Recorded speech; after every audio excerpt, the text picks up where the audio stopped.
This week, the Doncaster dealer Hoyer, aka Dave Allen, has announced his retirement. Rather young. I'm not convinced that he'll be finished. I think he's a great character for boxing. And a couple of years back, he was due to face Sheffield's Richard Towers. David Allen was from Doncaster, so basically, moral of the story, I think it was due to be the first all heavyweight clash since 1970. I mean, this was due about Malpass and Sykes, the two fights were in 78, and Dave Allen and Richard Towers were due to face about 2014, 2015. It never come off. But back in the day, obviously everyone knows the story of Paul Sykes. He'd had his debut against Johnston, who he actually beat Neil Malpass, Roy Johnston. And basically, when I asked him why, he said it was because he was my friend and I didn't want to hurt him. Anyway, basically, Paul had his debut one round at Bradford. And talk about being fast-tracked, because in his second fight at the Bradford Theatre Club, it was the Norfolk Gardens Hotel in Bradford, March 78. So it was a month after Sykes had beat Keith Johnston. Sorry. Do you know, it's that many books when you kind of... There's lots of little details. I know the other day when I said I was talking about something on a video, I know that I'm very familiar with the East End, and I know it's on the Old Ford Road, but on a video the other day I said Old Kent Road, and I got Guttridge and Harry Carpenter mixed up, so you have to forgive me. But yeah, anyway, I just want to give you a basic example for everyone who knows what Paul Sykes was. The most dangerous prisoner in Britain from the 70s and the 80s. But from a boxing point of view, right, he'd basically been put in with Neil Malpass in his second fight, and it was a Northern Area heavyweight title. On paper, Neil Malpass he'd already had 16 contests, so this was going to be his 17th, and he was actually in the top 10. I think he was about 9th or 10th, which is quite astonishing, really. You know, and you think, really, this is, you know, it's certainly, was it fair? Would it happen today? No. But it was down to your Tommy Millers and your Manny Goodalls, and they'd basically thought, right, never mind, this guy's going to win a world title. So he was put in with Neil Malpass. The first fight was March 1978, and that was at, as I've told you, Bradford. It was a big thing. I'm not from Yorkshire, but I've spoken to a lot of people and they said it was the talk of the counties for weeks and weeks and, months. There was really bad blood. Neil Malpass was just under 10 years younger than Paul Sykes. So he was kind of this cocky, arrogant, young kid on the block. Paul said in his own book, Sweet Agony, he said, I didn't like him straight away. And the reason I didn't like him was my girlfriend Wendy fancied him. So that was in Paul's book, Sweet Agony. I have spoken to Neil Malpass on a couple of occasions. And he actually, even though they had I think they shared something like 19 rounds, 17 rounds together. They did become great friends, and Paul would often go over to Doncaster, cause mayhem, but he'd drink with Neil. And I'm glad to say that we're going to be having Neil on our channel in the next couple of, well, I was going to say weeks, but obviously Britain's not looking, looking too good. But we definitely will have Neil on in the new year, because he was in this book. He did give his side to it. But on the two fights, right, basically, I've spoken to several people who were there. And the bell went. Sykes come out like an absolute raging bull, like you'd seen him in his first fight previously. Anyone who's watched Paul Sykes, I think you see probably 50, 60 seconds of him against Keith Johnston. So basically, he come out like an absolute tank, all guns blazing. Put it on Neil Malpass. Paul was 6'3.5". Neil, I think. Let me think. I'm sure he's about 6'5". I know I'm sure he had a couple of inches on Sykes anyway. He was very tall, rangy, and he was a seasoned pro. He was not. He wasn't. He was in his 17th contest, which is a big difference considering Paul had literally had a round. So the people who've told me there basically that the fight, Sykes was ahead. First 4 rounds, it was all Sykes. Typical Paul Sykes. Going forward, he looked world class. But by round 5 and round 6, it was changing. And the referee, I think it was Harry Warner. Just double check. I'm paranoid now because, yes, it was. Because I've been a bit silly with a couple of accuracies, which I normally know, but when you're talking, I'm talking to that many people every day, and I'm writing books, I'm doing documentaries, I'm talking to BBC, all this. I do, my mind gets a little bit muddled, but anyway, so Sykes was up after 4 rounds.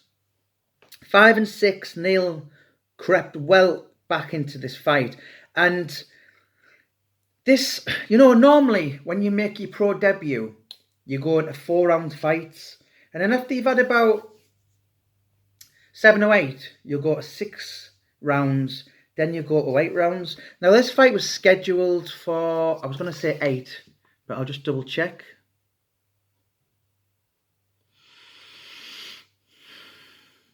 $10 rounds, right? I actually thought that was 8. So that's a massive. If you said literally Paul Sykes was through in the deep end in the professional boxing game, it's an absolute utter. Have you heard that? If I've told you a million times, stop exaggerating. It just wouldn't happen now. So basically, Sykes had run out of steam. Neil had been good, used the ring, huge legs, great ring craft. Had done a bit of. He didn't have a massive amateur pedigree, but he certainly got the rounds under his belt compared to Paul, who'd literally just been out of prison by 1 year. 1 year to that month, and the fight was turning. Neil Malpass he was clever, so a lot of Sykes' best work was caught on the arms, and it was turning. So basically, Neil, I'm told by the Spenceleys, won 5 and 6. Sykes, the bell went round 6. Bell goes again, round 7. Harry Warner says, right guys, Sykes, by this point, walks out of the centre of the ring, makes no attempt to box at all, doesn't even put his hands up, walks straight over to Neil Malpass and greets him with, what do they use? A Glasgow kiss. So the thumbnail we're using for this video, you can see Neil Malpass looking quite delirious, kind of on his back, and Sykes walking off. And at that point, he basically, it wasn't as if, you've seen your Mike Tyson fights, you've seen your Derek Chisora fights where there might be clinches and they'll throw an uppercut and then they'll, the dirty old tricks. This was blatant. to be honest, it was an out-and-out assault. So, in the aftermath, Neil Malpass had his hand raised, 7th round disqualification, and the British Boxing Board of Control, who, in all honesty, didn't want to give Paul Sykes a licence at the best of times, they suspended him and kept his money. So John Spenceley's told me, we all, Tommy Miller, it wasn't looking too good for him. Sykes had to, which wasn't really Paul Sykes in his personality, but he had to say sorry to the board. He'll never do it again. And I'm just trying to think. I know it's in my head, but I just want to make. Yeah, he was suspended, and the rematch happened 4 months later. But this time it wasn't in a neutral place of Bradford, which I suppose, what's Bradford? Bradford is West Yorkshire. Yeah. This time the fight was in the Wakefield. The Wakefield Theatre, which is no longer there. So, if anything, this was basically in Paul Sykes' backyard. Neil said to me, he said there was so many people coming up to him before that fight, didn't have a clue, but he said there was even a few policemen who came up to him, and just, when they see Neil warming up and all that, Wakefield police were walking up to Neil and saying, give that bastard a hiding. Alex Steen, I think that was after Alex Steen give Neil some money. This was after the Lenny McLean, so this was the year after. So this wasn't up to that point. So now I'm talking about July 1978. I'm quite aware that you guys have been keeping me in my place. So the second fight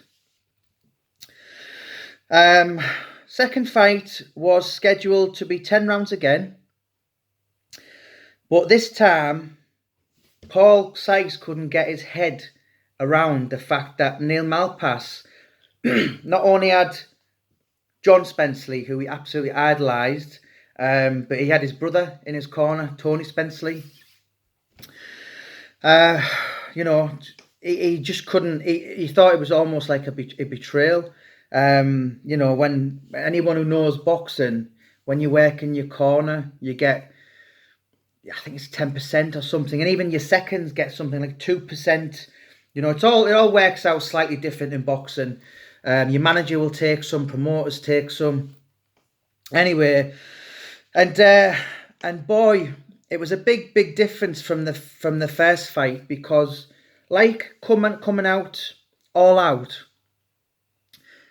Paul Sykes had learnt his lesson, and he had realised that the tough and durable Neil Malpass wasn't going to fold like a pack of cards, like everyone in prison had, like Roy Johnston had, and he was there, and Neil could have a fight. As I've said in another video, when you're talking about people, the greatest fighters to never maybe win a British title, you've probably your Tony Booth from Hull are up there, but I can't think. I mean, this is John Spenceley, who's an absolute walking encyclopedia of boxing.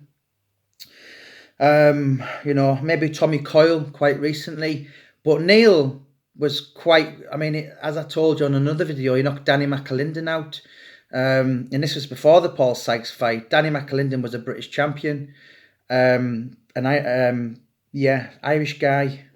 So, going back in the fight, he basically learned, and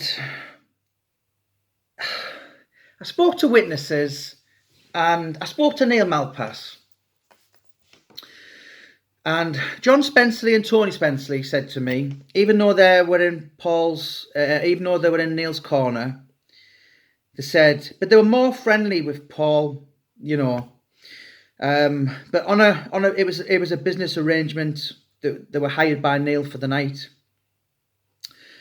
Even years now, John Spenceley's got such an incredible memory, and John and Tony said to me there was one winner in it. Other people.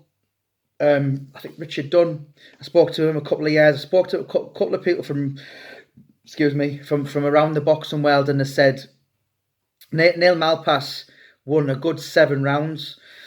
And after the fight, the ref, this is what Neil told me.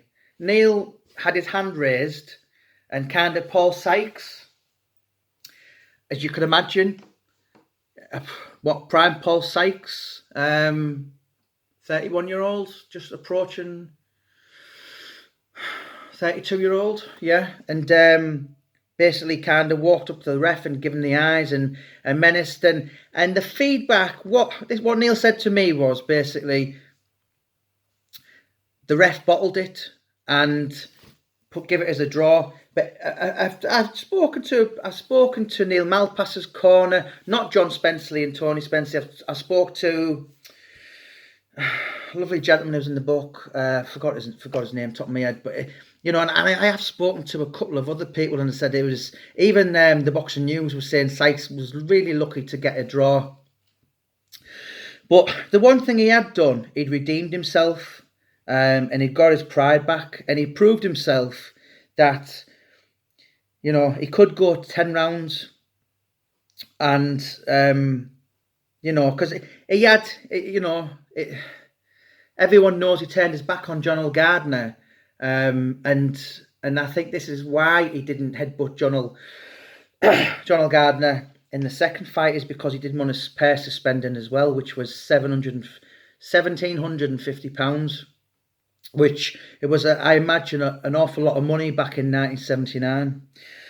So yeah, basically he'd redeemed himself, and he'd proved himself that he wasn't a quitter, because although in the first fight he'd went over and headbutted Neil Malpass, ultimately he'd used his get out card, and he'd lost a lot of respect from the boxing writers. You know, the British Boxing Board was saying, "What did you expect? The guy's a thug."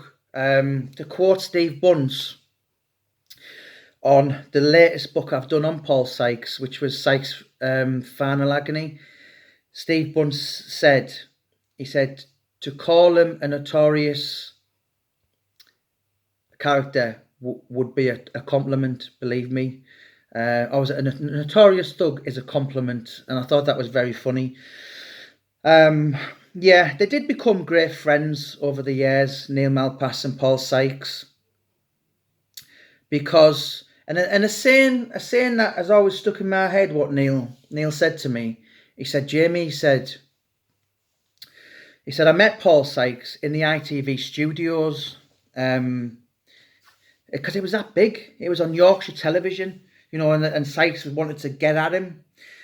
So he'd met a prime Paul Sykes, but he also very tragically met him when he was sleeping in doorways, and when there was kids pissing on him and setting him on fire. And it always strikes me. It always makes me remember. He said with Paul Sykes, he said, once upon a time he was a somebody. In the blink of an eye, he was a nobody. And that was Neil. You know, Neil, they became great friends. They did a few things that it's probably none of my business to certainly say on here. And Neil's a very laid back guy. You know, I'm looking forward to getting him on this our publishing company's channel, War Cry Publishing. We've met up with him a couple of times. And yeah, Neil's very good at telling a story as well, and he was very, very underrated. John Spencer always says, you know what, he was one of my favourite fighters ever. Absolutely loved him like a son, and it was tragic that, you know, it was a bit like Audley Harrison, Neil Malpass. If he really wanted to turn up, and turn it on, he could mix it with European champions. He would give anyone a nightmare. But then when there was the Neil Malpass who didn't fancy it, like when he fought his mate Keith Johnston and lost, never in a month for Sundays should someone have, no disrespect to Keith Johnston, but Neil Malpass never should have lost to him, because at the time when they fought, they were both working on the doors somewhere in Barnsley, so they were actually like the best of friends, sparred together, and it sounds bizarre, but Neil said I didn't really want to hurt him. So that was that. But Neil Malpass, what will he be now? Paul Sykes will be 74, so he'll have just gone, I think it was 9.5 years, touching 10 years. So he'll still only be 65. And I'm sure it was only something like 3 years ago, he actually had some kind of charity contest. So even though he's in his 60s, I think he was something like 62, he fought a lad in his 20s and beat him. So yeah, he's obviously a natural fighter, isn't he? And to come out of retirement and to beat Gypsy John Fury after 3 years, I think that gives Neil Malpass huge credentials. But yeah, Neil, he was his enemy. They became friends.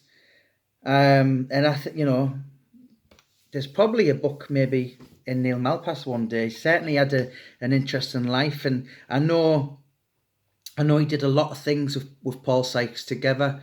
And again, he was another one, like John Spencer said, he was the most interesting character you've ever met.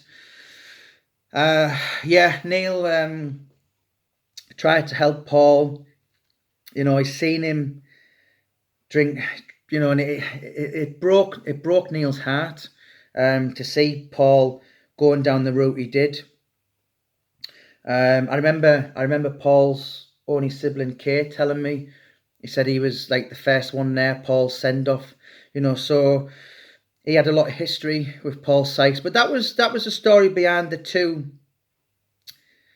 clash of the Titans, if you like. And they did, what did they do? 17 rounds, and it's a shame that I know they are buried in Yorkshire Television's footage somewhere, and I know on good authority when I met up with the makers of Paul Sykes at Large, they're considering that documentary took 56 minutes. They're filmed 30 hours. So you could imagine, and I know, even one of the makers said to me, he said, I have footage of Paul Sykes in my house. And he's talking about the egg bake. It's basically, I don't even know what it is. It's the egg bake. So if you Google it, I don't even know what it is. But he's there, like he's sat in his garden. It's the same day, and he's ranting on like sharks about a certain. I've got to be very careful here. A certain group of people should be all put in this egg bake and launched into space. Controversial, but that was Paul Sykes, and he had his own mixed emotions. He said he will never release that footage of this personal interview, but he said if he actually invited my business partner to his home and said, look, I'll show you it. But there is footage that hopefully we can dig up. This last year, we've produced footage. I know it was only about 50 seconds, but for people all them years saying Paul Sykes never sparred with Joe Fraser, you can clearly see Paul Sykes sparring with Smoking Joe Fraser in 1973 when he came over, which was on the old Kent Road at the Thomas à Becket gym. There was a documentary called Danger Men. Paul Sykes featured in that, and it was due to be, I think it was due to be aired in February, about 1990. I'd have to look it up, but it's around that time. and one of the inmates escaped. So the night before it was due to be released on BBC, the inmate with the shocking hairstyle, but sadly it's a bit like mine. It's David McAllister. He's got a bit of a mullet. Although I'm trying to go for the fat half a fleck look, the Joker look. Yeah, if you watch Danger Man on YouTube, I think it tells you actually on the end of it. He basically has an affair with what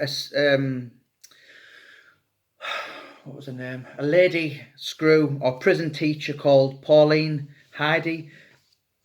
38-year-old mother of two. She got a couple of years. He got a few years extended on his sentence. So that was a reason that never came out. But yeah, we done quite well again, and we released that because I know we've put it on YouTube and the hundreds of thousands have seen, but that was never aired also until War Cry kind of done, we done our bit of digging. So hopefully, listen, it might take Western Edge to come along, and the film is going to be done, COVID permitted, next year. It was due to be this September, and yeah, it's going to be done by Western Edge Pictures, Vaughan Civil. All that same story anyway. But there's going to be a film and there's going to be a documentary. But I know there's going to be a possibility that when they're correct, it's like with the Lee Duffy documentary at the minute. That was due to be released next week, but because we've got in touch with the coroners and Cleveland Police, we've got a bit more. So I'm hoping, I'm very confident that there will be more Paul Sykes stuff. And how long's a piece of string? Why do people find him so interesting? The book. Sorry guys, that's my dog drinking water. She just can't help but come in and try and sabotage these videos. The other day she was crying for to be let out, and then if you can hear someone gulping, that's Gorgeous George, aka Georgie Samaras, and I named it after that handsome looking chap in the back, Georgie Samaras. But yeah, guys, I hope I've enlightened you a little bit more on Neil Malpass and Paul Sykes, two Yorkshire heavyweights, Clash of the Titans.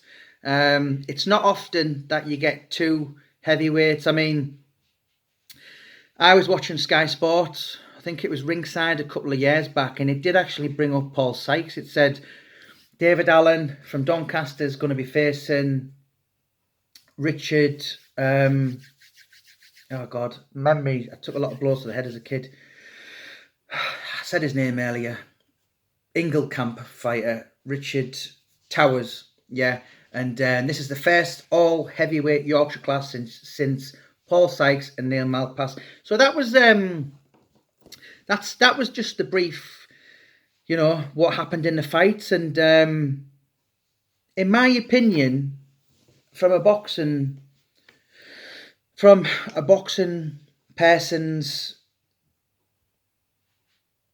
views, I think Neil Malpass had the beating of Paul Sykes, and Paul Sykes knew it. Obviously it's clear as day he did what he did in the first fight, and I have spoken to a handful of people, and not only just Neil Malpass, not only John and Tony Spencer were in his corner, and Neil's amateur coach. I chatted to Richard Dunn a couple of years back, ex-heavyweight who fought Muhammad Ali from Scarborough, I think he's from. And I have spoken to one or two who were there, and they just said Malpass, like all day. But yeah, it was brewed as the grudge match, and there was a lot of bad blood. And listen, anyone who's boxed out there, when you, even if it's just as an amateur over 3 rounds, when you've kind of spent a couple of minutes punching each other's lights out, even if you don't like that kind of guy, you've Nigel Benn, Chris Eubank, you grow a respect which you just can't help. So obviously Neil Malpass and Sykes, they tested each other before the first fight. Hated each other even more after the first fight. After the second fight, they'd shared blood, sweat, and tears and headbutts for 17 rounds. So they did have a mutual respect, and what was that? 1978. Let me think. And Neil went on to know him. So when did Paul die? 2007. So Neil kind of went on to know Paul for just under 30 years. And it'd be interesting one day. I am going to get Neil on this channel when the world goes back to normal. And I was actually chatting to my business partner today, and he said, a lot of people in Doncaster know who Neil Malpass is anyway. Obviously, to the wider audience, he's just a guy. No disrespect if you're watching, Neil, but what is he? 65 now, and you'd probably have to be over 50 to, certainly from a boxing point of view, to know who he is. But he's led, by his own admission, he's led a little bit of a colourful life as Neil. But I find him a really likeable guy, and I know my business partner only asked him the other day, would you come on and do an interview and give your side of it? And he said, yeah, no problem. So keep supporting this channel, guys. Remember, it's free. Remember, a lot of my books support registered charities. Middlesbrough Cancer Ward, the Bradley Lowry Foundation. In the past, we have supported Scope and Sowing Seeds. Now we support the Frankie Lee Booth Fund, and we support a little girl who's got no legs, them kind of things. So it's always, I know I take my stick from writing on the bad guys, if you like, or I certainly, maybe after next year I want to be going into footballers' books, actors' books, that kind of thing. I've got Alex Reid in the pipeline. There's still the odd couple of bad guys. I've got Michael Showers. I'm talking to Delroy Showers. There is going to be certainly a couple of more few true crime books, but there certainly won't be no more Teesside based ones after this Paul Venice one. But just thank you so much for your support, guys, and a lot of nice comments as well, which I'm not quite used to be honest. But thank you so much, and we'll keep bringing you fresh content. I'm sure there's more. Delroy Showers was there on the two altercations what Paul Sykes had with Roy Shaw.